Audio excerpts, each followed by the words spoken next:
Good evening, everyone, and welcome to the USS Silverside Submarine Museum's Fall Lecture Series. So far, it has been a great series, and we are on our third session for the season, and we're really, really excited. I will ask everyone at this point to please mute themselves so that we don't get a lot of background noise.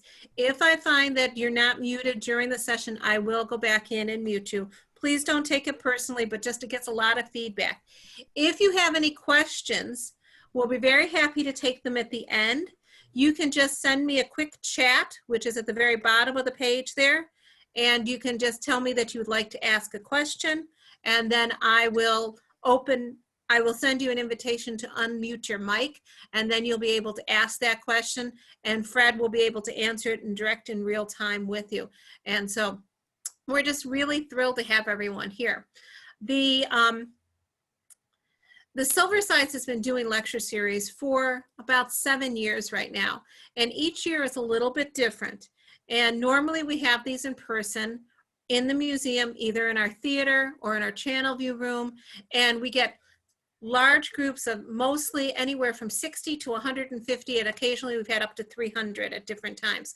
And it's really exciting to have that group together. This year is a little different, as everyone knows, but the wonderful thing about this is even though it's going to be a smaller group getting together right now, we've opened it up to the whole rest of the world, and this is on YouTube now. And anyone that wants to watch this after the fact can watch that. And so it's absolutely wonderful. Tonight we have 2 sponsors for our series.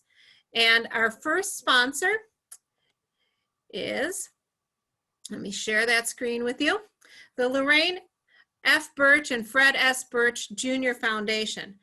They were a couple from West Michigan that met during World War II, and they've dedicated their lives to public service.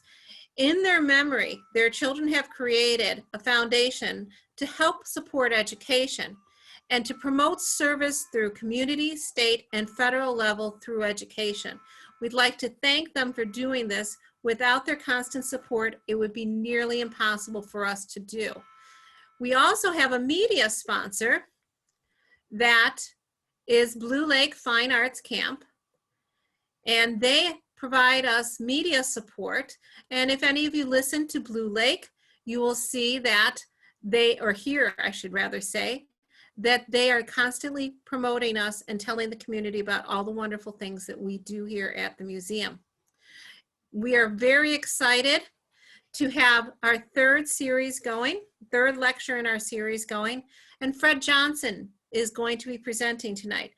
Tonight's topic I find infinitely intriguing, because if you look at the differences between both the war in Europe and the war in Asia, it's amazing to find out that they were being fought at the same exact time, and the upper echelon of the leadership is exactly the same.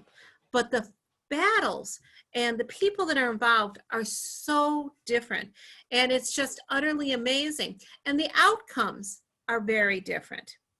In Europe, it was decided early on that the European war would be fought first and hopefully settled first, and then the Asian conflict. The European conflict was primarily land and air, where so much of the Asian conflict took place in the Navy with land forces and of course with air forces, but the Navy played such an incredibly large role in it. And the outcome there is very different. And as we talked last week about the Nuremberg trials, there will be trials in Asia as well for war crimes, but they'll be a little bit different. And I won't give it away in case none of you know what was the definitive thing that caused the Japanese to surrender. I'll just leave that up to you to guess and to wonder what that could possibly be. And but it was so very different.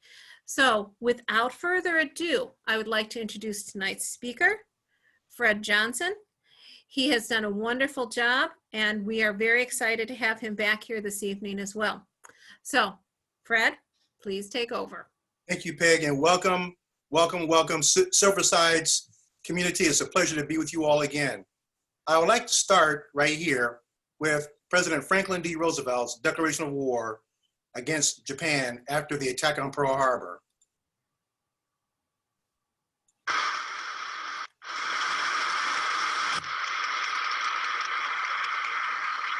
Senators, Fred, I'm going to stop you for 1 second. I'm going to make sure that you have the ability, should be able to share the screen because it just hasn't been shared yet. Okay. Okay. So we're all set. All right. There. Can you see that now? Good.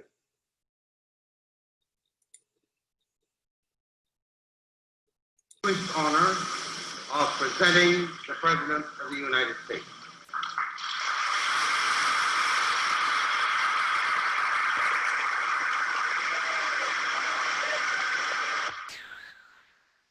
Mr. Vice President, Mr. Speaker, members of the Senate, of the House of Representatives,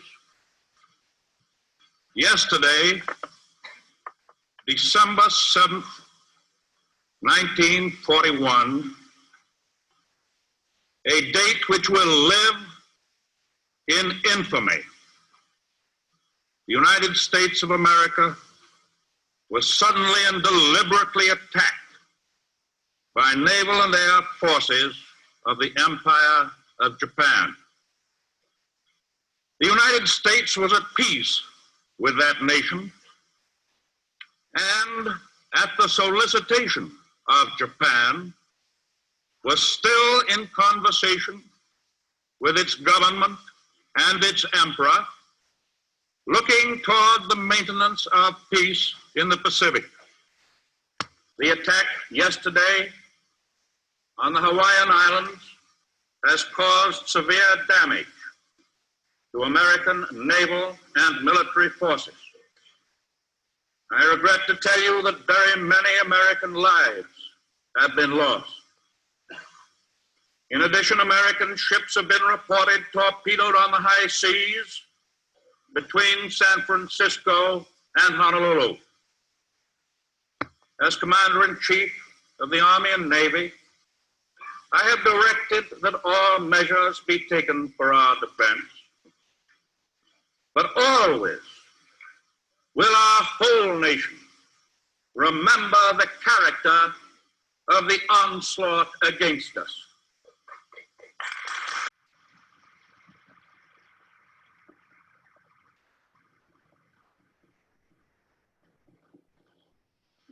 No matter how long it may take us to overcome this premeditated invasion, the American people in their righteous might will win through to absolute victory.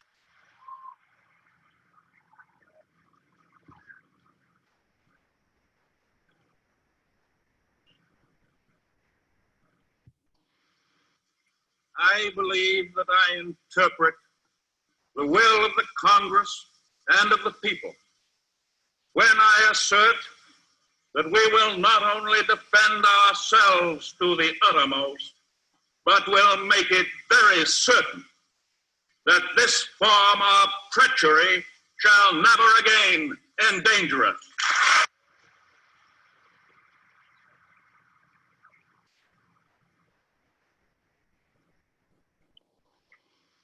Hostilities exist. There is no blinking at the fact that our people, our territory, and our interests are in grave danger. With confidence in our armed forces, with the unbounding determination of our people, we will gain the inevitable triumph, so help us God.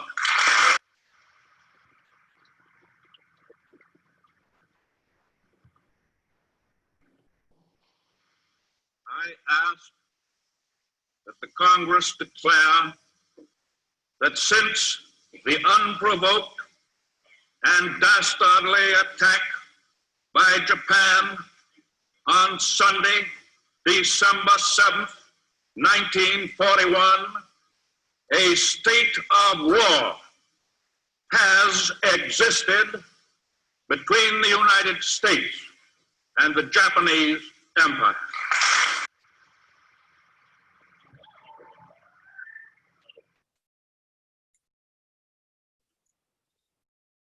The brilliance of Franklin Delano Roosevelt's speech summed up the difficulties that will face the United States in its war against Japan.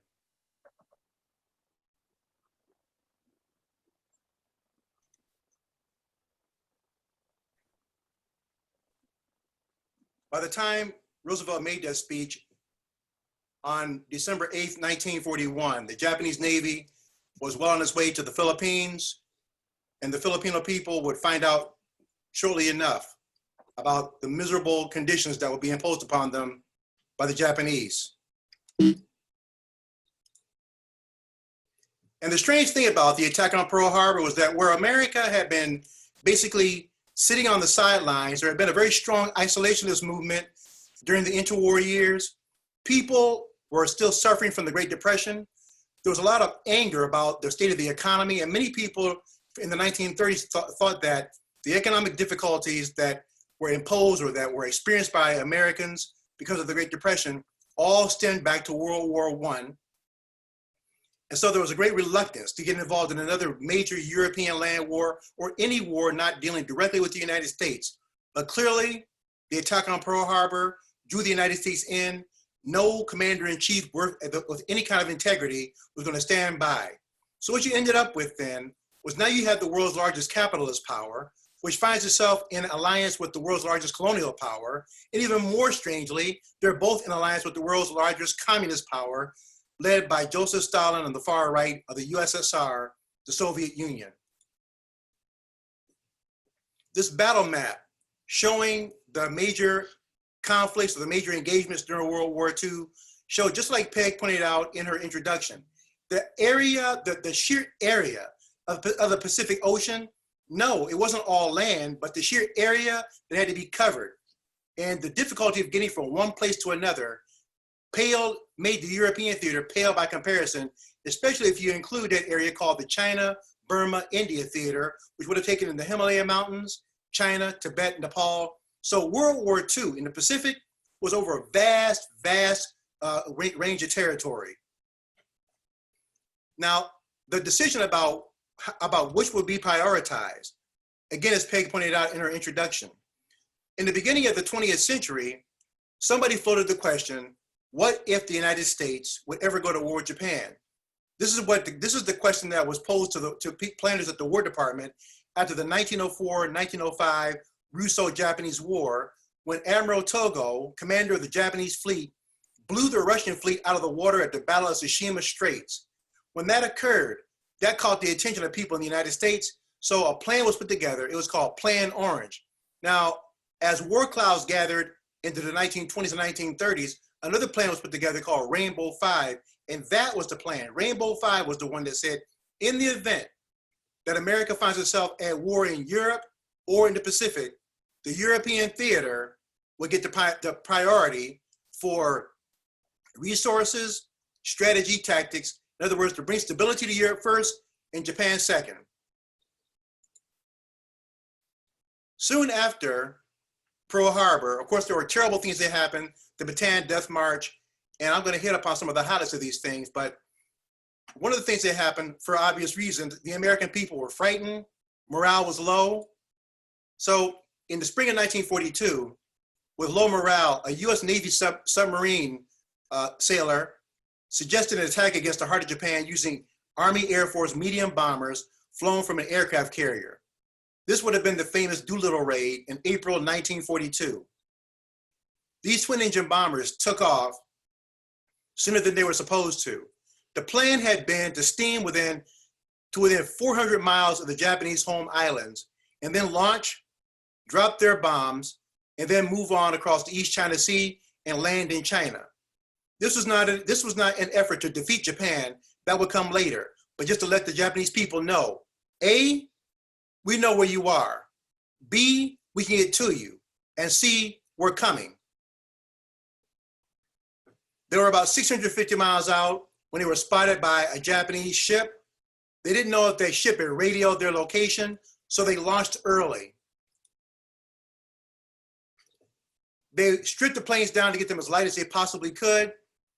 And even though the raid did not go perfectly, it was an early strike against the Japanese, and it did so much to lift morale back home. but back in the Philippines, also in April.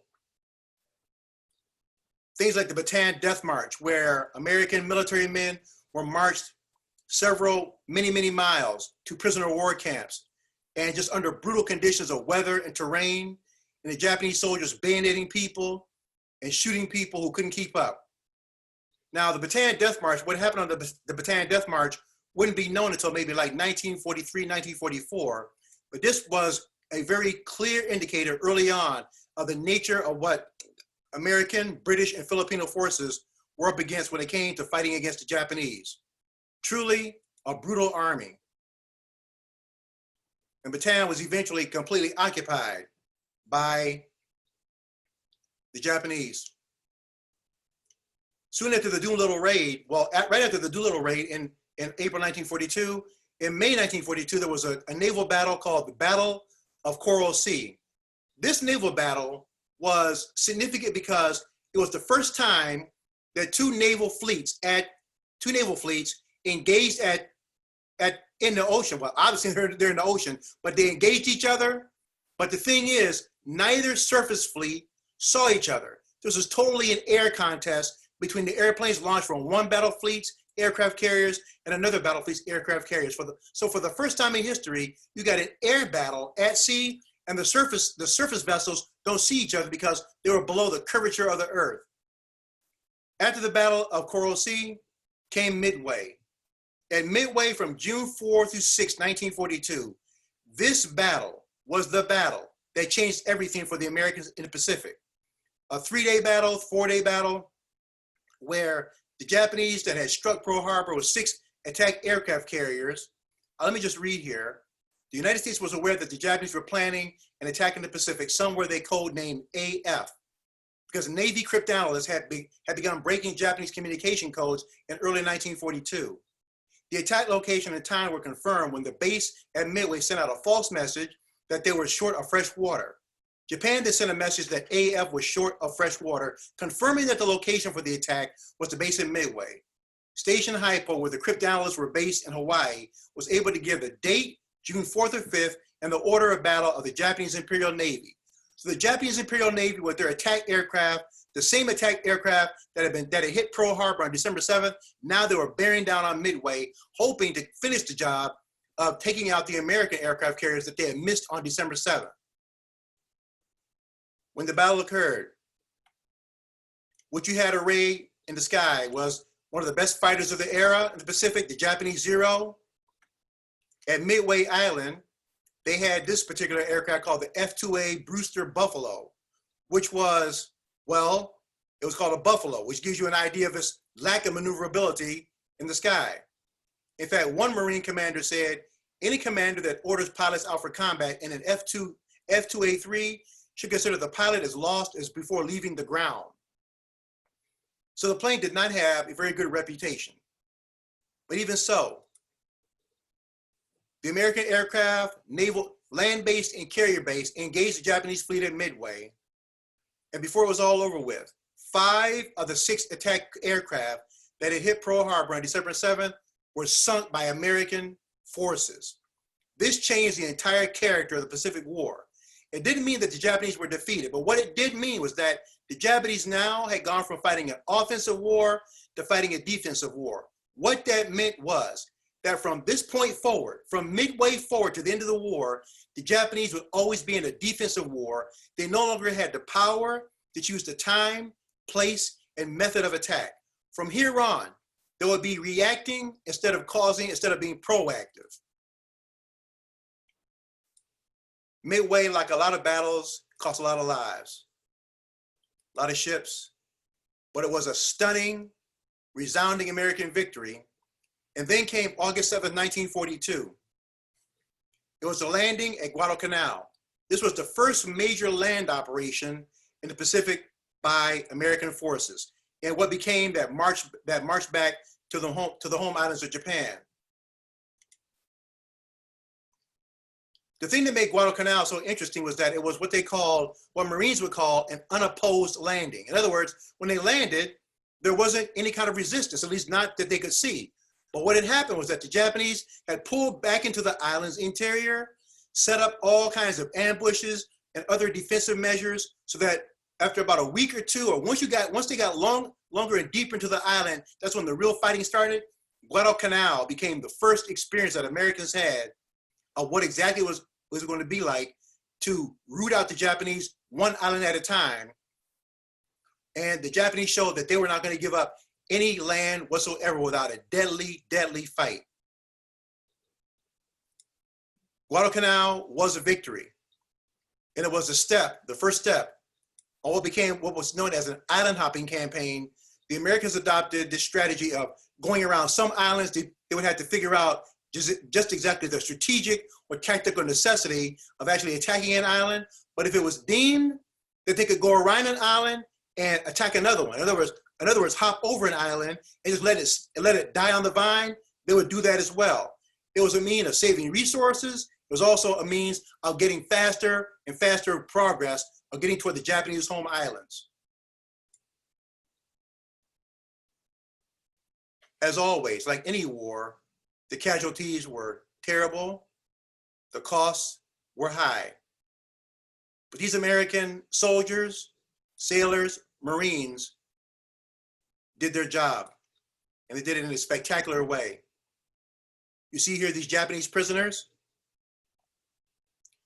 One bright spot in Guadalcanal was pertaining to a man named John Basilone. John Basilone, a U.S. Marine, was awarded the Congressional Medal of Honor, and just bear with me as I read this portion of his citation, for extraordinary heroism and conspicuous gallantry in action in a fierce frontal attack with the Japanese blasting his guns with grenades and mortar fire. One of Sergeant Basilone's gun sections was put out of action, leaving only 2 men. Moving an extra gun into position, he placed it in action, then under continual fire, repaired another and personally manned it, holding his line until replacements arrived. A little later, with ammunition critically low and supply lines cut off, Sergeant Basilone battled his way through hostile lines with urgently needed shells for his gunners, thereby contributing in large measure to the virtual annihilation of a Japanese regiment. The war in Japan, the war against the Japanese, of course, was important, but because we're talking about a global conflict, President Roosevelt and his military planners necessarily, understandably, had to pay attention also to things going on in Stalingrad, rather in Europe. The major event that happened in Europe in 1942 was the defeat of the Nazis by the Soviets at the Battle of Stalingrad. Just as the Japanese offensive war became a defensive war after Midway, likewise, the Nazi offensive war in Europe became a defensive war after their defeat at Stalingrad. Now let me be very clear here. What the Nazis did to the Russian people was nothing less than savagery.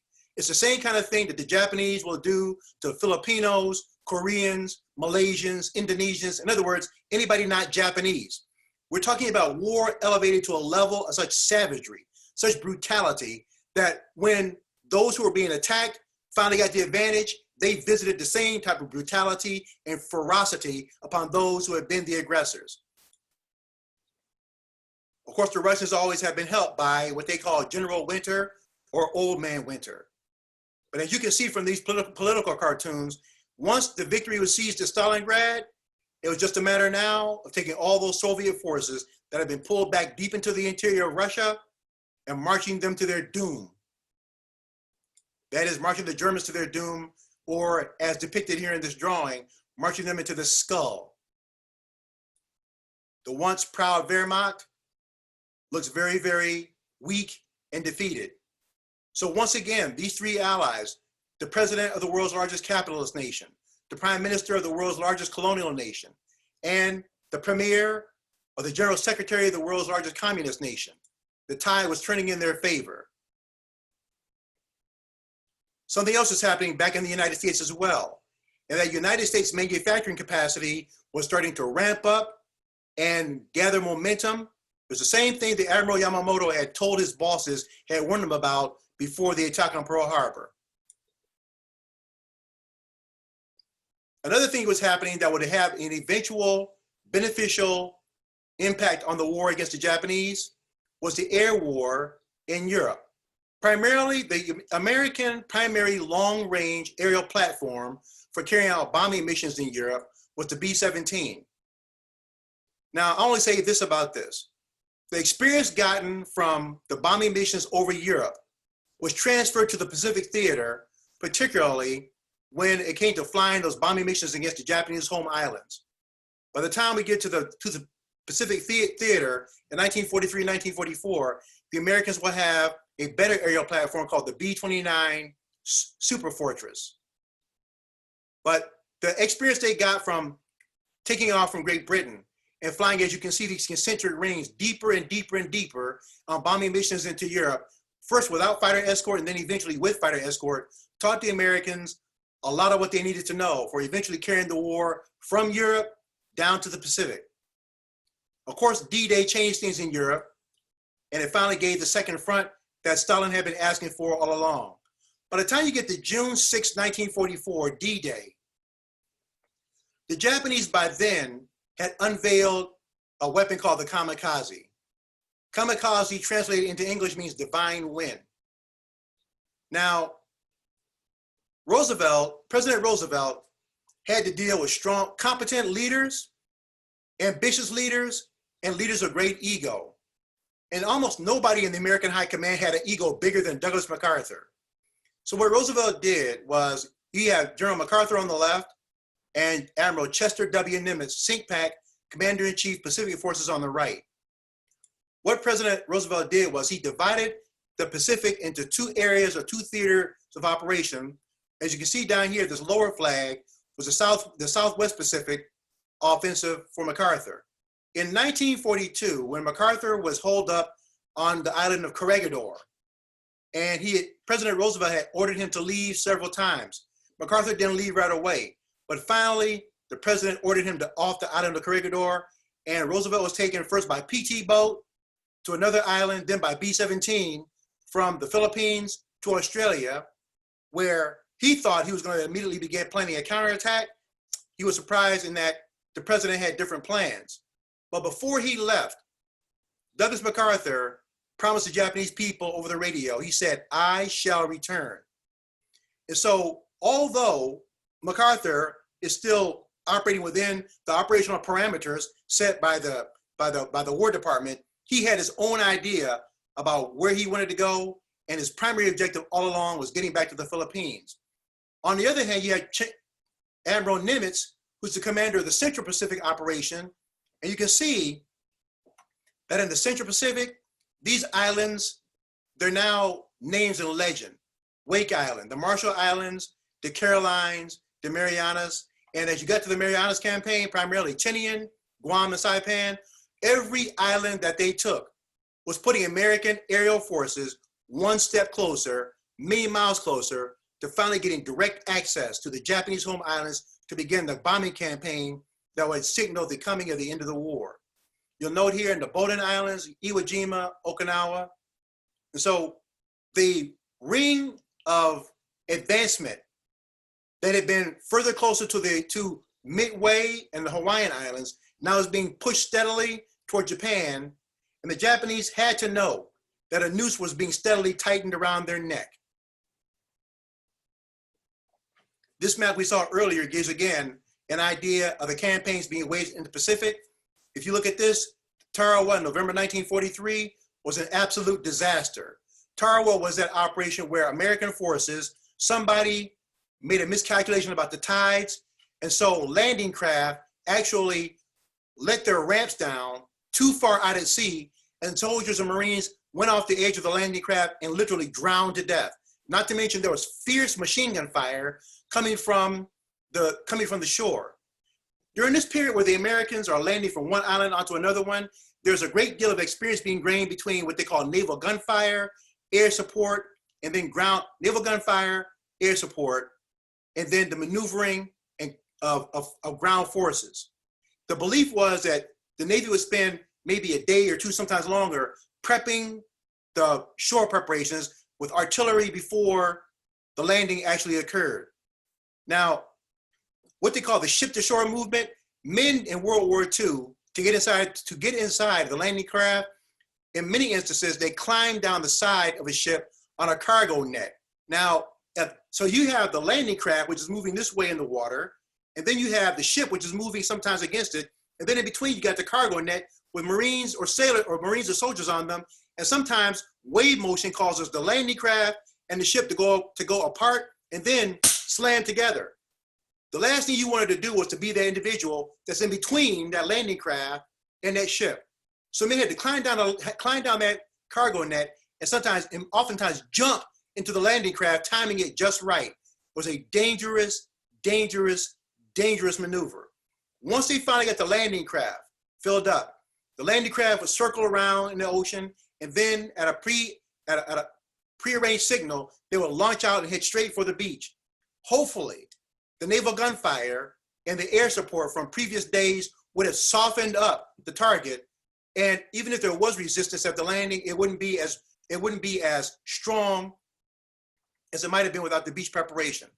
What they discovered in many, many instances, for example, at Tarawa, and then later on in the Carolina Islands, was that the Japanese found a way sometimes of digging into the coral of the islands, and sometimes those coral reefs could get a direct hit from a naval gun, and it wouldn't do anything. So they would sometimes just be there for days at a time, taking the pounding, and still be there waiting to unleash the ferocity on those American troops. Even so, the progress continued.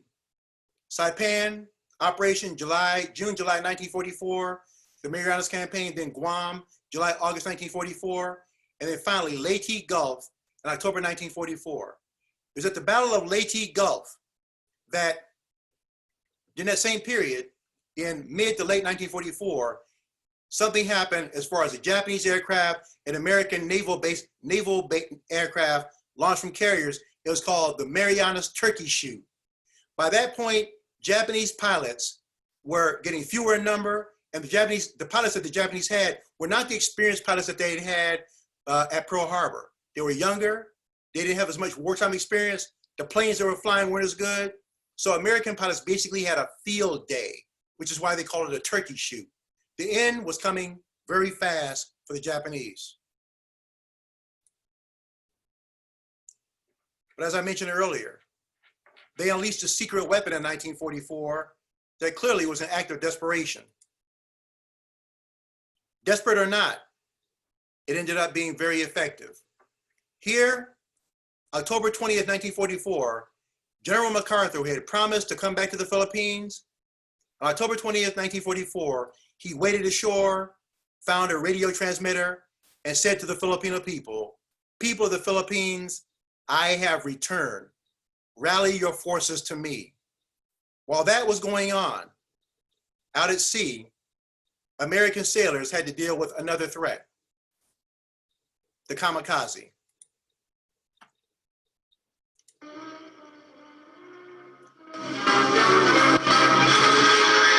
As the iron ring of Allied sea power closes round Japan, big American naval units carry the fight ever nearer to the home islands of Nippon. Planes return to their carriers, some of them coming the hard way.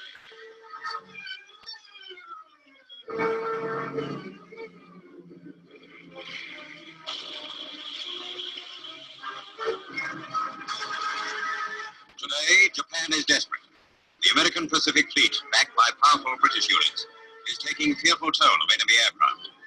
Japan's answer is the use of a new weapon, kamikaze, suicide pilots who dive squarely into Allied ships to sink them. Japan's growing desperation is reflected in this fanatical sacrifice of pilots and aircraft in a crazy attempt to hold the Allies off. Jap newsreels in our hands take us inside Japan, revealing the story behind the kamikaze. The Japanese, long trained to blind obedience and worship of the emperor, teach their children that ceremonial suicide is one of the greatest acts of which man is capable. Kamikaze pilots are men trained for death. Nearly all the suicide pilots are between 16 and 20 years old. Celebrations are held to honor them when their training is finished. Prayers are said, and they need them, but they're already as good as dead. The prettiest geisha girls entertain them. Their pictures appear in Japanese newspapers as national heroes. Garbed in ceremonial robes, their heads are shaved except for a small patch of hair. During their last few days of life, they walk solemnly through the streets. They're ready for their mission of death. This is their big day. To cries of banzai, they prepare for their last flight, which may destroy an Allied ship. Many kamikaze planes are small. They're launched from large aircraft and guided by a suicide pilot. He wears no parachute. He's locked in the cockpit. His plane is stripped of landing gear and detonates with a shattering explosion on contact. First pictures of these killer weapons come from Okinawa, scene of the bloodiest fighting yet in the Pacific. Called the Baka bomb, they're the Jap version of the Nazi V1. Over 2,000 pounds of explosive are packed into the nose. Now for the first time, we show actual shots of these amazing kamikaze attacks, filmed at extreme peril.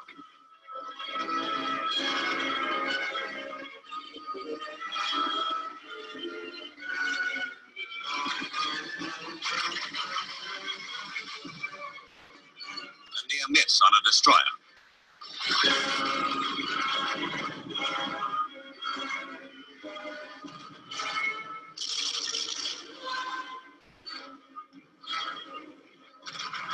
An aircraft carrier of the Essex class takes a direct hit.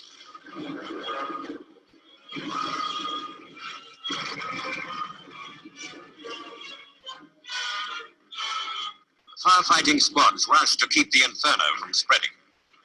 Suicide planes come plunging to destruction from the cover of low cloud. Even though they're hit, they still come on. The vulnerable carriers are their special target.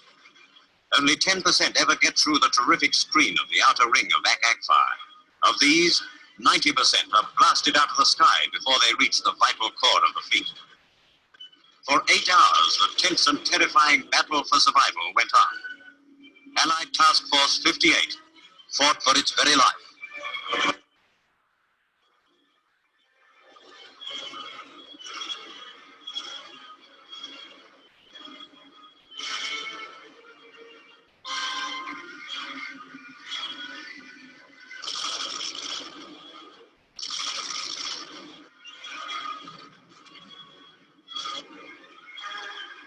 Kamikaze is costly for the Japs.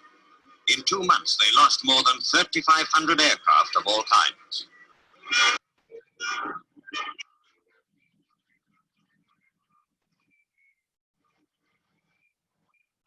Famous American carrier, the Bunker Hill, is hit. A kamikaze pilot plunged his aircraft squarely among the carrier's planes. The flight deck is a blazing hell. Other ships come alongside to help quell the flames. The hangar deck of the Bunker Hill was white hot from end to end. Thrown into a 70-degree turn, Bunker Hill was swept by tons of water, a maneuver which saved the ship. In the Okinawa campaign, Jap air attacks sank 33 Allied ships and damaged 50 others. Some historians have said that had the Japanese launched their kamikaze attacks sooner, it might have made a difference in the outcome of the war. That's up for debate. But needless to say, the kamikaze attacks did register some significant damage on American forces and just increased the number of people who were lost. I've always told my students that if they're ever in a flight school where they're not going to teach you how to land, you should find another flight school.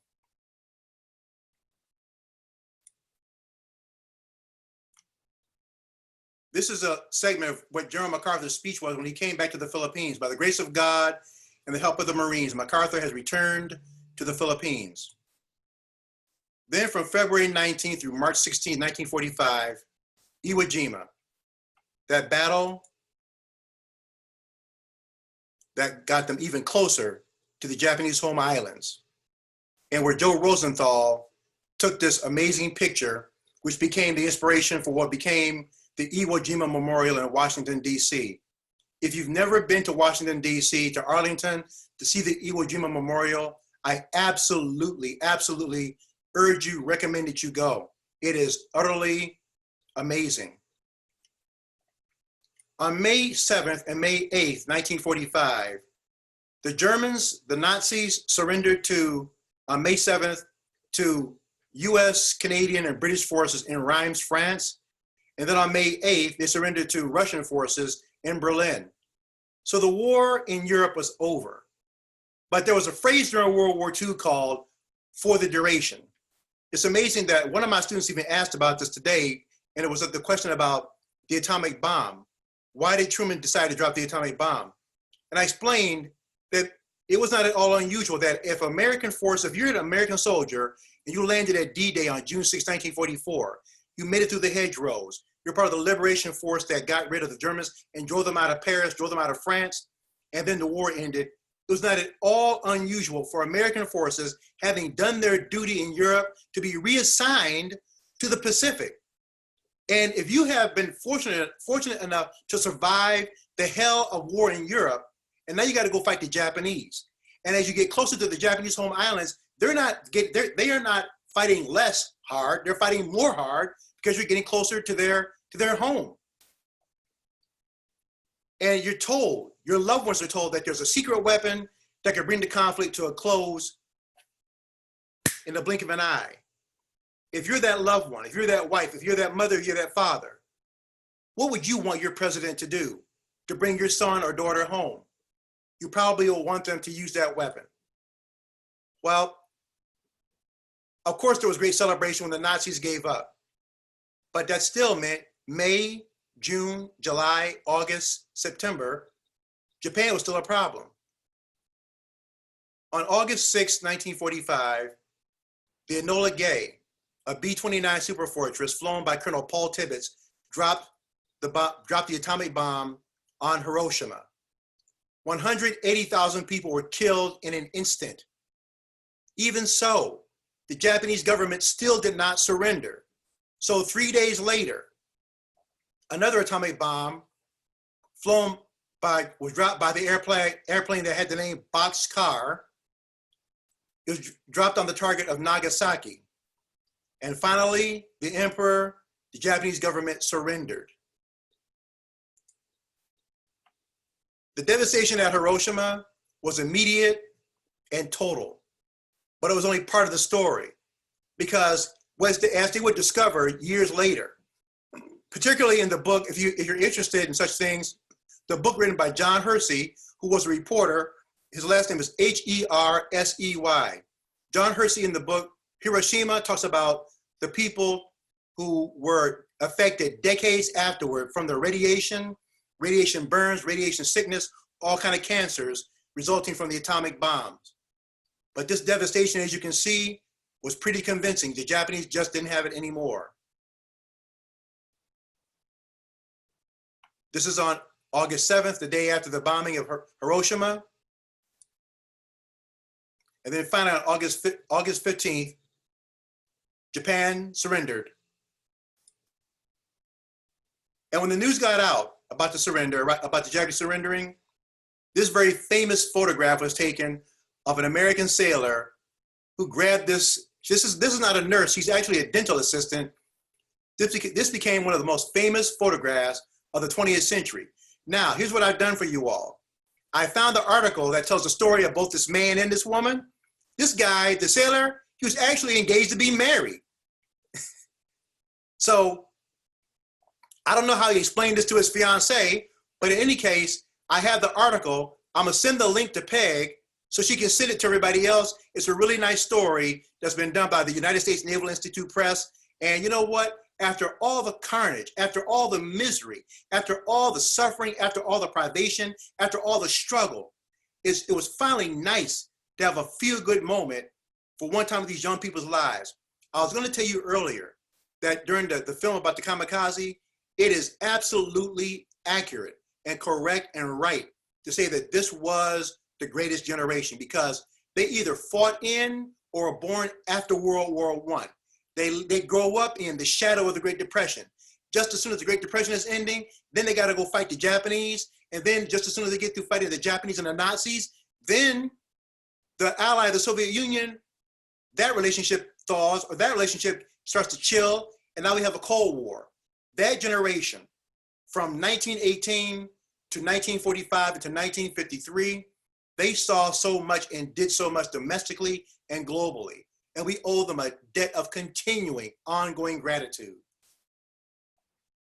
On September 2nd, 1945, the Japanese delegation, shown here on the deck of the USS Missouri, came aboard to sign the surrender document and to once and for all bring the war to a close. I tell my students all the time that just because the shooting stops doesn't mean that you have peace. You have to have a peace treaty. For example, we have had a ceasefire with North Korea for close to 70 years now. But just because that's the case doesn't mean that we're still not technically in a state of war. So a peace treaty means exactly what it says. A peace treaty, which is the formal end of all hostilities. You see here the Japanese delegation again. And overseeing the signing of the documents was General MacArthur, Supreme Allied Commander of U.S. Pacific Forces.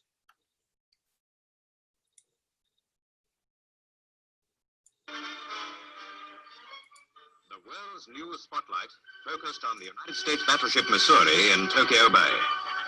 History is in the making at Yokosuka Naval Base as General MacArthur arrives to board a waiting destroyer, one of three which took surrender parties to the battleship in the harbor. Haggard from long imprisonment by the Japs, come General Wainwright and General Percival, British commander at Singapore. General Doolittle follows. He was first to bomb Tokyo. In the bay, the Missouri waits at anchor. First Allied representative to come aboard is Admiral Nimitz, America's naval chief.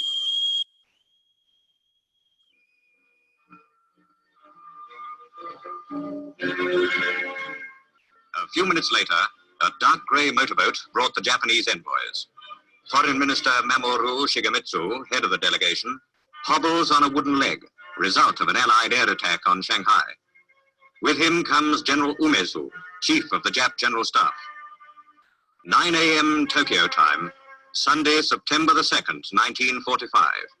6 years to the day since Britain went to war.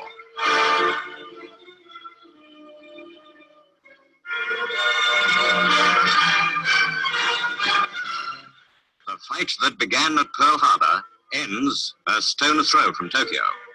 General MacArthur, as Supreme Allied Commander, directs the proceedings. We are gathered here, representatives of the major warring powers, to conclude a solemn agreement whereby peace may be restored.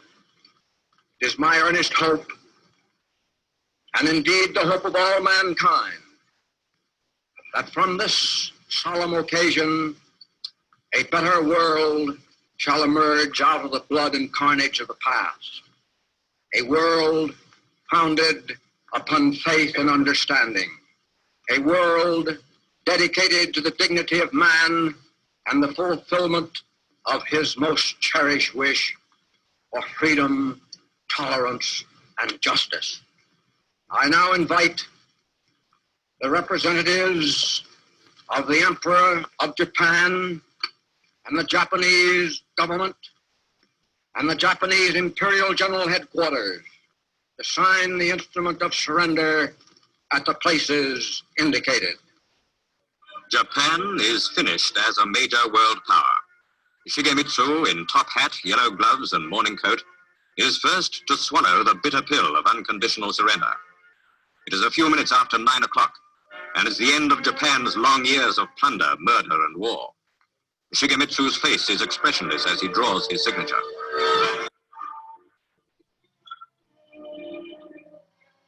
Japan's second signer is the equally poker-faced Umezu. After the Japs have all signed, General MacArthur spoke again.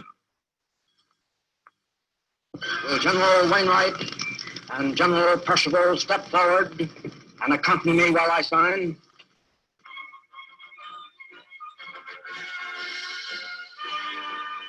The time is 8 minutes past 9.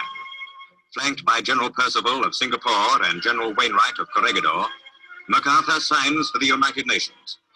To Wainwright goes the pen he used to write the first part of his name. The second pen he gives to General Percival. Stony-faced and silent, the Japs look on. On the gray-blue veranda deck of the Missouri, they're getting a much-needed lesson that war doesn't pay. Next to sign is the chief American representative, Admiral Nimitz.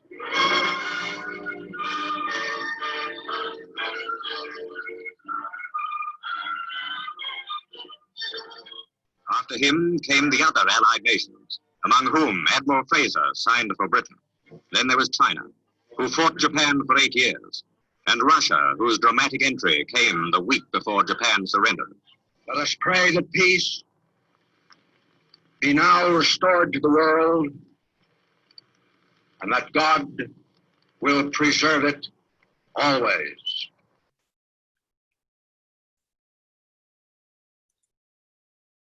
Years later, after he was relieved of command in Korea, General MacArthur would say,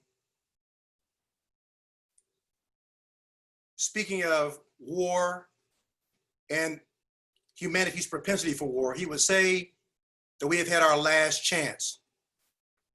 The introduction of nuclear weapons had made war untenable. But of course, humanity would keep on doing it. But on this particular day, the Japanese surrender was complete. And General MacArthur would go on to be assigned as the military governor of Japan. He would have a direct hand in writing the Japanese Constitution, which continues in large part is a document that still shapes their outlook politically and is the guiding force of their political culture to this day. But make no mistake about it, the introduction of nuclear weapons into the hands of humanity as a new means of waging war meant that now the species had the ability to literally annihilate itself from the planet. Just as the machine gun changed things in World War I, and the carnage of World War I had been so destructive just with conventional weapons, now you have atomic weapons. Just as in Europe, there will be the Nuremberg war crimes trials, in Japan, rather in Asia, there will be a meeting coming together called the IMTFE, the International Military Tribunal of the Far East, where Japanese politicians and military men will be tried for war crimes. The Japanese army did so many things that was so despicable, and honestly, you can almost just, you can just lose your mind trying to figure out who was more horrible, the Nazis in their death camps, what the Japanese did. They too did medical experiments on people. The Japanese did another thing in that they reduced the women of other Asian peoples, the Koreans, the Filipinos, and other Asiatic people to what they call comfort women. In other words, they had sexual slaves. And for those, there's not that many of them that are still alive because after all, it's been a long time now. But particularly in Korea, I remember a number of years ago reading an article about these comfort women who now were in their 80s. They were still shamed because of having been raped again and again and again. So here these poor women it wasn't their fault that they got raped, but the peculiar nature of the society and the culture that they're part of, they still bore the shame of all that. But eventually there was a movement of Filipino and Korean women that were seeking to get justice and restitution from the Japanese government. And then there's other things too. There was a young American historian named Iris Chang who wrote the book. She wrote a book about the Japanese Army's depredations in Shanghai in 1937. In her researching for this book, she already suffered from mental depression anyway. And the book was entitled The Rape of Nanking. And she chronicled the 6 weeks in the summer of 1937, where the Japanese army went into Nanking and pillaged and plundered and raped and just brutalized the Chinese people. Iris Chang eventually committed suicide, and some people wonder if it was doing the research for that book that finally sent her over the edge. But it's in that book. If you choose to get the book, again, it's called The Rape of Nanking by Iris Chang, C-H-A-N-G. And in that book, she chronicles how the International Military Tribunal of the Far East was taking on these war criminals, the ones that did the human experimentation, the ones that buried people alive, the ones that had death by dogs, death by putting people up to their necks, bayoneting them, bayoneting babies, the kind of stuff that just makes you wonder, were these actual human beings doing this? And yes, they were. And what was it about the people they were doing it to that had them fail to recognize that they were human beings? But we need to understand something, that just as Adolf Hitler and the Nazis wanted Lebensraum, living space, Hitler always had this dream of living space, the conquest, the eastern part of Europe, conquest Russia, gain control of the Ukraine, the breadbasket of Russia. Likewise, the Japanese, when they launched the war in the Pacific, they wanted to establish something called the Greater East Asia Co-Prosperity Sphere. Their motto was Asia for the Asians. What they meant was, what they really wanted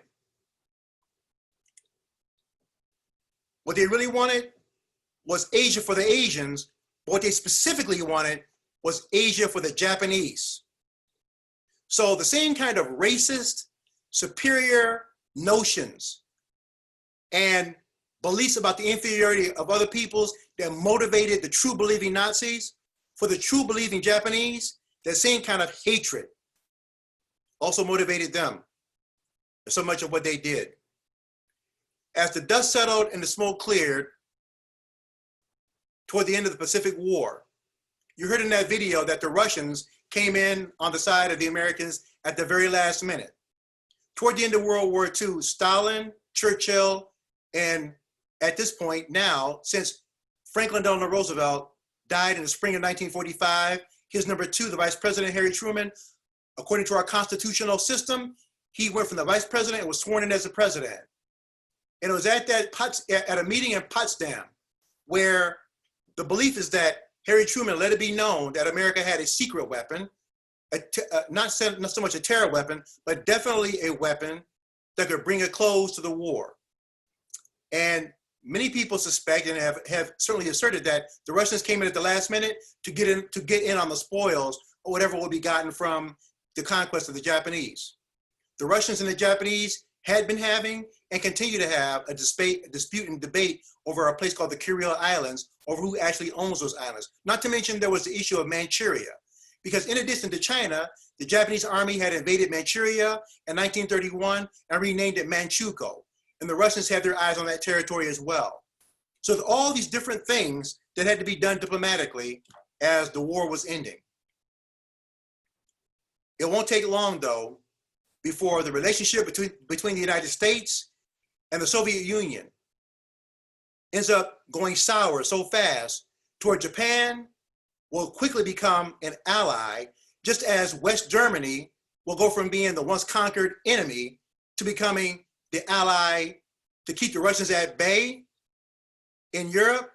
And Japan will be a very necessary ally, particularly on June 25th, 1950, when the North Korean army comes across the 38th parallel and attacks South Korea.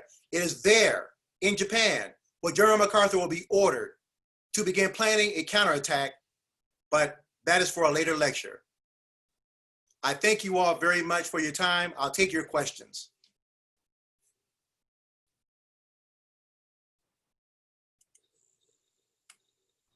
If you have any questions, please let me know and just unmute your mic and we'll be happy to answer them.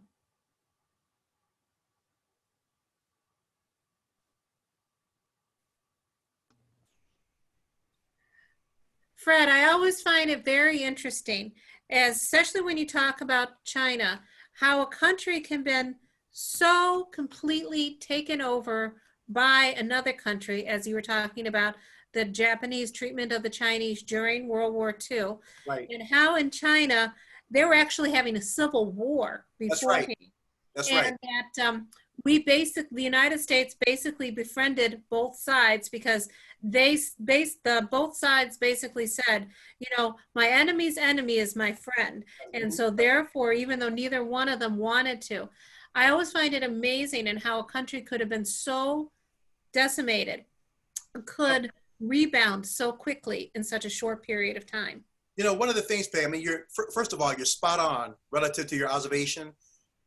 Before the Japanese actually started waging war in China, Mao Zedong and his followers, Mao Zedong and other people that were following him, he of course meant to have a communist state the whole time. But Mao Zedong had been fighting against a group of people called the Kuomintang, of the nationalist Chinese led by Chiang Kai-shek. Now, there were several things. Historically, up until that point, China had not really been a unified nation. It's a big territory. It's a big country. It's got all kind of geographic features and so forth.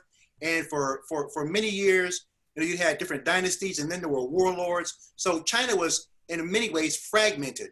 And it didn't help that you had this communist insurgency, and the communist insurgency and the instability in China, the lack of unity in China, was also compounded by the fact that Chiang Kai-shek of the nationalists, the Kuomintang, he was, let's say, he was not the brightest individual. In fact, it was very well known that intellectually, Chiang Kai-shek was rather dull. The brains of the operation was his wife, Madame Chiang.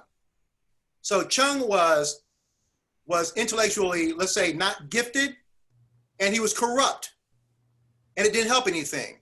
And he also did not get along very well with a major American commander in that theater named General Vinegar Joe Stilwell, and they called Joe Stilwell Vinegar Joe for a very good reason. He was a difficult guy to get along with, short-tempered, didn't put up with a lot of nonsense, and Chiang Kai-shek had nothing but nonsense with him. So when you look at what happened after World War II, Chiang was eventually kicked off the Chinese mainland in 1949, and Mao Zedong took over the entire mainland and renamed it the PRC, the People's Republic of China. So the Chinese had so many things going against them before World War II, and the situation was only marginally better after World War II.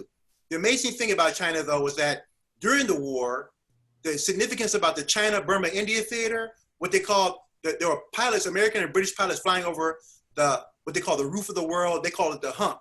The Himalayan mountains are these resupply missions that dealt with India and Burma and, of course, China. And it has been recognized that those supply missions flown by those pilots to help Chinese and American and British forces, they helped to keep occupied Chinese soldiers in mainland China who would have otherwise been redeployed to the islands where the Americans were making steady progress on their push toward the main islands. So you're right, it is a fascinating story.